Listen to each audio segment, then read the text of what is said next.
할렐루야. 아침 7시에 찾아가는 하나님의 말씀입니다. 오늘도 어제에 이어서 야고보서 2장 이제 마지막 시간입니다. 계속해서 행함 있는 믿음에 대한 특징, 오늘은 네 가지를 좀 살펴보도록 하겠습니다.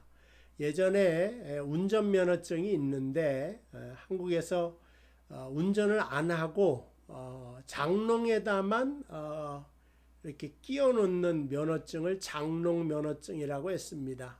그러니까 드라이브 라이센스가 있지만 정작 차를 몰고 나가지 못하고 운전하는 경험이 없는 그 면허를 장롱 면허증이라고 했죠. 물론 뭐 사고의 위험도 있고 고속도로에 가면은 대단한 스피드로 가기 때문에 무서워서 아니면 차를 살 여력이 없어서 실제적으로 운전하지 못한 사람들이 장롱 면허증을 가지고 있었습니다. 마찬가지로 믿음에서도 라이센스가 있는데 이 믿음이 있는 것 같지만은 실제적으로 능력으로 나타나지 않고 그걸 행동하는 것으로 나타나지 않는 믿음을 야고보는 죽은 믿음이다. 이렇게 우리에게 가르친 것을 보게 됩니다. 그럼 이제 정말 그 살아있는 믿음의 네 가지 특징, 그것이 뭐냐? 오늘 뭐 15절에부터 보면은 만일 형제나 자매가 헐벗고 일용할 양식이 없는데, 어제부터 또 그제 살펴봤던 본문이기 때문에 계속해서 이어가겠습니다. 너희 중에 누구든지 그에게 평안히 가라, 덥게 하라, 배부르게 하라 하며 그 몸에 쓸 것을 주지 아니하면 무슨 유익이 있으리요? 이렇게 표현을 했는데 요거랑 비슷한 것이 요한 1서에도 나오는데 3장 17절입니다. 누가 세상의 재물을 가지고 형제의 궁핍함을 보고도 도와줄 마음을 닫으면 하나님의 사랑이 어찌 그 속에 거하겠느냐? 형제들아, 말과 혀로만 사랑하지 말고 행함과 진실함으로 하자. 그러니까 진실한 믿음이라고 하는 것은 혀로만 나타나는 것이 아니라 그 믿음이 사랑의 모습을 가지고 행하고 또 진실한 모습으로 가지고 행동하는 것으로 나타난다는 측면에서 야고보서나 요한일서나 이제 같은 말을 하고 있는 것입니다. 그래서 이 믿음의 이제 첫 번째 특징이라고 하는 것은 내가 있어야 될 자리를 지키는 겁니다. 방관하지 않고 내 자리다 그러면 그 믿음의 자리에 개입을 하게 됩니다. 이것이 살아있는 믿음이다 말씀드릴 수가 있죠.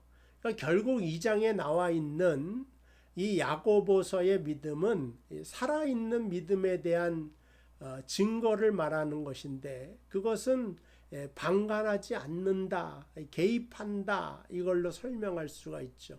두 번째는 이제 17절인데요. 만일 형제나 자매가 헐벗고 일용할 양식이 없는데 너희 중에 누구든지 그에게 평안히 가고 덥게 하고 배부르게 하라 하며 그 몸에 쓸 것을 주지 하면 무슨 유익이 있으리요? 행함이 없는 믿음 안에는 그 자체가 죽은 것이다 라고 하는 물속에 어떤 특징을 발견할 수 있습니까?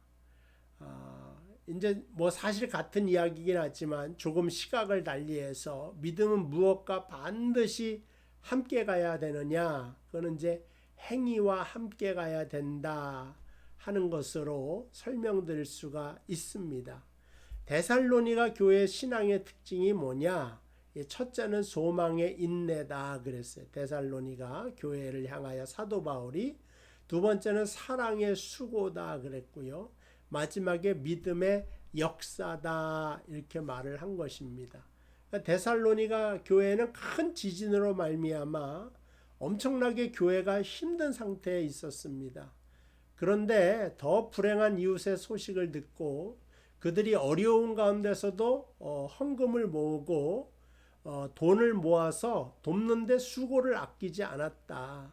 그 소식을 바울이 듣고 너무나 고마워서 이제 편지를 쓰는데 데살로니가 교회 성도들을 향하여 너희는 고난 중에 그 지진으로 말미암을 때도 믿음의 인내 또 믿음의 역사 이런 거 있잖아요. 이제 헌금을 해서 더 어려운 성도를 돕는 데에 나서는 이 사랑의 수고와 믿음의 역사에 대하여 칭찬한 것을 보게 됩니다.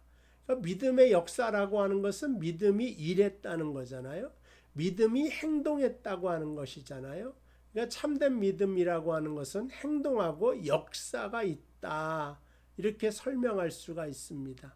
그래서 17절에 이와 같이 행함이 없는 믿음은 그 자체가 죽은 것이다, 그래서 이렇게 말을 하게 되는 거죠. 세 번째는 이제 18절에 어떤 사람은 말하기를 너는 믿음이 있고 나는 행함이 있으니 행함 없는 내 믿음을 내게 보이라. 나는 행함으로 내 믿음을 내게 보이리라 하리라. 여기서 보이라고 했어요. 세 번째 참된 믿음의 특징은 뭐냐? 믿음은 보여진다, 그런 거예요. 내가 보여주는 것이 아니라 이게 이제 보여지게 된다 이거죠. 숨길 수 없이 보여지게 되는 모습이 있다. 그 사람의 내면에 계속해서 살펴보면 우리 신자라고 한다면 누가 보여줘야 됩니까? 누가 나타나야 됩니까? 믿음의 주제가 되시는 예수님이 나타나고 그 예수를 드러내는 삶을 살아야지 그게 진짜 믿음이 되는 겁니다.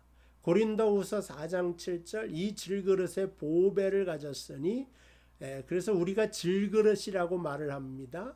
근데 그 속에 뭘 가졌느냐? 보배를 가졌어요. 믿음을 드러낸다 하는 건 보배를 드러낸다 하는 뜻이에요. 내 속에 하나님의 선물인 믿음이 있어요. 믿음이 드러내져야 돼요. 보배가 드러내져야 됩니다. 나는 질그릇인데 금이 들어있으면 금그릇이 돼야 되는데 금그릇이 금으로 바뀌어서는 안 되고 오히려 그 질그릇이 깨져서 그 속에 나와 있는 금이 드러나야 된다. 보배가 드러나야 된다. 야, 내가 금그릇이다. 나를 봐라. 이건 나를 과시하는 거죠. 근데 내가 부인되고 깨어지고 십자가를 짐으로 그 속에 있는 예수님이 드러나는 것, 이게 바로 세 번째 믿음의 특징이 된다, 이렇게 말씀드릴 수가 있습니다. 네 번째 믿음의 특징이 뭐냐? 19절 내가 하나님은 한 분인 줄 믿느냐? 잘하는도다 귀신들도 믿고 떠느니라. 여기서 귀신들도 믿고 떤다 그랬어요. 하나님이 한 분인 걸 안다고 하는 거죠. 하나님에 대하여 두려운 마음도 가지고 있어요. 하나님을 아는 거죠. 그런데 그들은 하나님을 섬기지 않습니다. 하나님을 구원으로 믿지 않습니다. 우리가 적어도 저 사람을 안다 할 때는 그래서 두 가지 차원이 있는 거예요. 그러니까 여러분도 제가 이제 한 4년 5년 가까워지면서 저를 안다라고 말을 할 수도 있겠죠. 저의 이제 드러난 모습을 보고. 근데 저를 가장 많이 아는 것은 저희 집사람일 겁니다.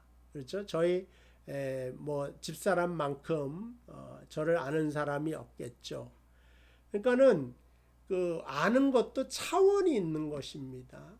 하나님이 아는 것도 차원이 있다. 예수님께서 말하기를 야, 하나님 한 분인 걸 아는 건 귀신도 안다. 근데 저희들은 순종하지 못해요. 저희들은 사랑하지 못해요. 하나님을 경배하지 못해요. 하나님을 예배하지 못한다고 하는 것입니다.